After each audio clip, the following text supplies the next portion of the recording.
Hello दोस्तों, मैं शिवम कुमार अपने YouTube channel SP coaching classes में आपका स्वागत करता हूं। आज दोस्तों हम पढ़ेंगे क्लास 10th की दूसरी central most important central idea के बारे में, जो आपकी फायर एंड आइस है। और ये भी इसके जो पोएट्स हैं वो कौन है? Robert Frost. जैसा कि आपको पता है कि मैंने इसके पहले एक लेक्चर और डाल रखा है, उसमें मैंने आपको इंपॉर्टेंट सेंट्रल आइडिया बता रखी है और उस सेंट्रल आइडिया का जो नाम है डस्ट ऑफ स्नो है, वो भी किसके जो पोएट्स हैं उसके रॉबर्ट फ्रॉस्ट जी हैं। तो आइए हम देखते हैं फायर एंड आइस में। तो सबसे पहले इसमें आपको पता होना चाहिए कि इस पोएम की समरी क्या है। तो इस पोएम की समरी में यह बताया गया है कि हमारा जो संसार है वो दो तरीके से समाप्त होगा, एक हमारा आग के द्वारा और दूसरा हमारा बर्फ के द्वारा। तो पहला आग के द्वारा क्या है भाई, जब जो हमारी गर्मी है, जो सूर्य है, इसका जब टेम्परेचर हाई हो जाएगा तो इससे जो है अधिक से अधिक लोग जो है टेम्परेचर के कारण लोग झुलस कर जो है समाप्त हो जाएंगे। और दूसरा जो हमारा बर्फ है, बर्फ में क्या बताया गया भाई, जब चारों ओर हमारे चारों ओर जो बर्फ है, जब बर्फ पिघल करके पानी और पानी के द्वारा बाढ़ आ जाएगी तो लोग उसी से क्या हो जाएंगे, समाप्त हो जाएंगे। तो हमारे इस पोएम की समरी में हमारा यही बताया गया कि जो हमारा जो संसार है वो दो प्रकार से समाप्त होगा, एक हमारा फायर एंड दूसरा आइस। तो देखिए फायर का मतलब क्या होता है, इसका मीन्स पूछा जाता है आपके ऑप्शन में एक नंबर में कि what do you means by fire. तो देखिए फायर का मतलब होता है डिजायर, फायर मीन्स होता है आग, डिजायर मीन्स इच्छा। और आइस का मतलब क्या होगा, आइस का मीन्स होता है हेट्रेड, हेट मीन्स होता है घृणा करने वाले या नफरत करने वाले, है ना। तो आइस का ये हो जाएगा और फायर का डिजायर हो जाएगा। तो आइए दोस्तों हम शुरू करते हैं सेंट्रल आइडिया में और देखते हैं सेंट्रल आइडिया में क्या बताएगा और कितना इंपॉर्टेंट है सेंट्रल आइडिया में। तो दोस्तों शुरू करते हैं। देखिए मैंने पहले भी बता रखा है कि दो पोएम्स आपकी कॉमन है जिसके जो पोएट्स हैं वो सेम है, जैसे Robert Frost ji fire and ice के भी हैं और डस्ट ऑफ स्नो के भी हैं। तो दोनों जो पोएम्स हैं वेरी इंपॉर्टेंट है सेंट्रल आइडिया के लिए, है ना। देखिएगा मैंने लिखा है the poem fire and ice, जो हमारी कविता है fire and ice has been composed by Robert Frost. देखिए ये पहली लाइन आप लोग लिख ही सकते हैं, लेकिन पहली लाइन में क्या है, पोयम और जो पोएट्स के नेम है वो चेंज हो जाएंगे। बाकी आप देख सकते हैं कि the poem fire and ice has been composed by Robert Frost. जो हमारी कहानी है वो रचित है रॉबर्ट फ्रॉस्ट के द्वारा, है ना। ये हो गया। फिर उसके बाद it is a short beautiful poem, यह एक छोटी सी सुंदर कविता है ना दोस्तों। ये आप किसी भी सेंट्रल आइडिया में लिख सकते हैं। It is a short beautiful poem, it means यह इज मीन्स है अ शॉर्ट मीन्स एक छोटी सी, ब्यूटीफुल मीन्स सुंदर और पोएम मीन्स कविता। यह एक छोटी सी सुंदर कविता है।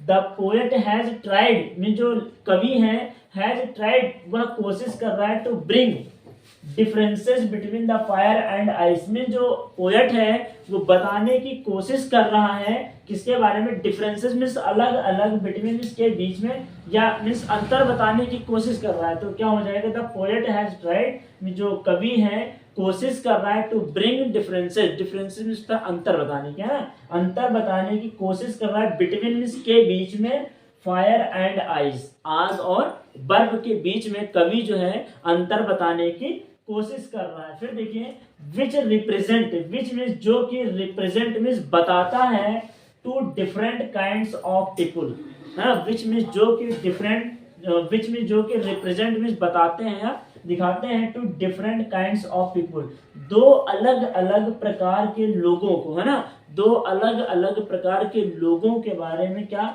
दिखाते हैं या बताते हैं। तो देखिए दो अलग अलग प्रकार के लोग कैसे हैं। पहला है द पोएट फील्स,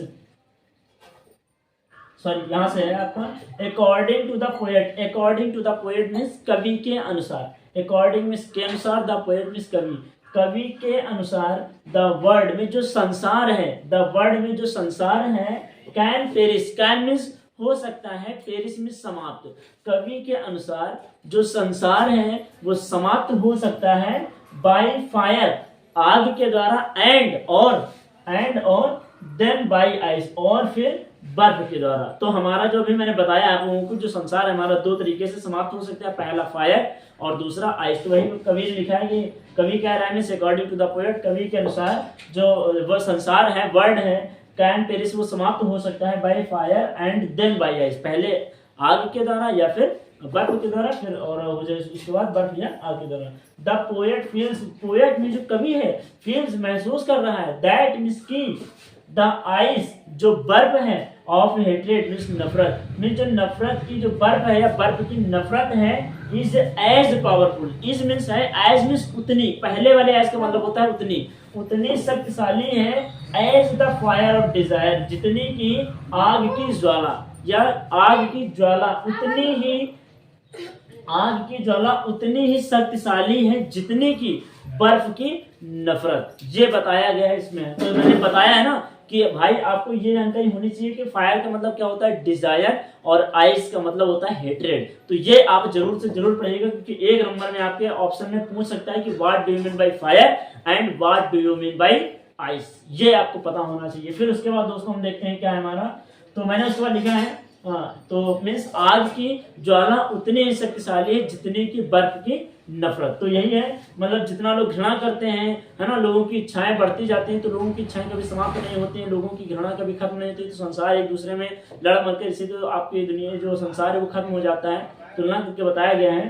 फिर उसके बाद to bring complaint, to bring complaint में जो पूर्ण रूप से एंड समाप्त कर देगा, to bring complete, complete means पूर्ण रूप से, एंड में समाप्त कर देगा ऑफ दिस वर्ल्ड, इस संसार को, इस संसार को पूरी तरह से जो क्या कर सकता है समाप्त कर सकता है, मीन्स खत्म कर सकता है। तो ये दोस्तों आपकी पोएम रही, हम एक बार इसको और रिवाइज कर लेते हैं ताकि आप लोगों की ये कंफर्म हो जाए और इसको जरूर से जरूर पढ़ लीजिएगा। देखते हैं, शुरू करते हैं। The poem fire and ice, जो हमारी कविता है fire and ice has been composed by Robert Frost, Robert Frost के द्वारा रचित की गई है, रॉबर्ट फ्रॉस्ट के द्वारा लिखी गई है। It is a short beautiful poem, it means यह इसमें से अ शॉर्ट ब्यूटीफुल पोएम, एक छोटी सी सुंदर कविता है। The poet has tried to bring, the poet में जो कवि है हैज ट्राइड मीन्स कोशिश कर रहा है, टू ब्रिंग डिफरेंसेस मीन्स अंतर बताने की कोशिश कर रहा है, between the fire and ice, fire and means आग और बर्फ के बीच में अंतर बताने की कोशिश कर रहा है। विच रिप्रेजेंट, विच में जो कि रिप्रेजेंट में दिखाता है या बताता है, two different kinds of people, दो अलग अलग प्रकार के लोगों के बारे में क्या बताता है, अंतर बताने की कोशिश करते हैं ना। अकॉर्डिंग टू द पोएट, कवि के अनुसार, अकॉर्डिंग टू द पोएट, कवि के अनुसार द वर्ल्ड में जो संसार है कैन पेरिस, वह समाप्त हो सकता है, कैन पेरिस, कैन मिल सकता है, पेरिस में समाप्त या नष्ट, नष्ट हो सकता है बाय फायर, आग के द्वारा, एंड देन और तब बाय आइस, बाय आइस बर्फ के द्वारा। द पोएट फील्स, जो कवि है वो महसूस करता है, दैट मींस की द आइस ऑफ हेट्रेड, जो बर्फ की नफरत है, इज मीन्स है एज पावरफुल, उतनी ही शक्तिशाली है, as the fire of desire, जितनी की आग की ज्वाला, जितनी ही आग की ज्वाला या जितनी ही आग की इच्छा, जितनी ही आग की इच्छा के क्या है उस शक्तिशाली है, उतनी ही बर्फ की नफरत है ना। तो टू ब्रिंग कंप्लीट, जो पूर्ण रूप से, कंप्लीट मींस पूर्ण रूप से, एंड में समाप्त कर देगा ऑफ दिस वर्ल्ड, इस संसार को पूरी तरह से क्या कर देगा, समाप्त कर देगा। तो उम्मीद करते हैं कि दोस्तों ये वीडियो आपको समझ में आई होगी और इस सेंट्रल आइडिया को आप एग्जाम मतलब पढ़ के ही जाइएगा, क्योंकि ये और इसके जो पहले मैंने पोएम दिखाई है डस्ट ऑफ स्नो, दो में से एक एग्जाम में, क्योंकि तीन तो आती है, एक आपको लिखने देती है, तो उन तीनों में से एक आपकी ये जरूर हो जाएगी। तो इसको जरूर से जरूर पढ़िएगा और अगर आपको वीडियो अच्छी लगी हो तो चैनल को सब्सक्राइब करना ना भूलें। Thanks for watching this video.